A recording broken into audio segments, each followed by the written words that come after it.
Le test de Fukuda permet de suspecter la présence de troubles vestibulaires compensés dans la vie de tous les jours par la vue. Il fait partie du bilan vestibulaire et pourra être complété par d'autres tests afin d'orienter le diagnostic.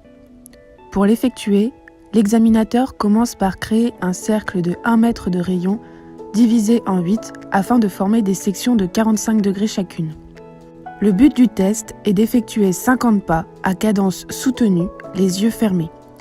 Dans un premier temps, le kiné montre le déroulement du test et s'assure de la bonne compréhension du patient en lui demandant de refaire le test les yeux ouverts. Pour réaliser le test, le patient se place au centre du cercle, pieds joints, les bras levés à 90 degrés de flexion d'épaule. Il ferme les yeux et réalise 50 pas sur place à cadence soutenue. Lors du test, le genou ne doit pas dépasser les 45 degrés de flexion. Le patient doit compter ses pas, le kiné se place derrière lui pour assurer la chute. Il compte dans sa tête et ne donne aucune indication pendant le test pour ne pas déstabiliser le patient. La pièce doit être calme, peu éclairée et sans bruit.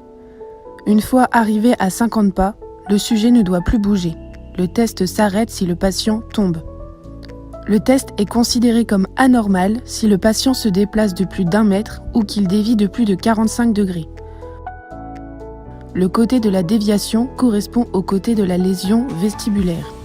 Il n'existe pas de valeur chiffrée sur la sensibilité et la spécificité du test, mais plusieurs études ont tout de même prouvé la bonne sensibilité de ce dernier. Le test à lui seul ne permet pas d'établir un diagnostic précis. Il doit être complété par d'autres tests comme le test de Romberg et le Babinski-Weil test.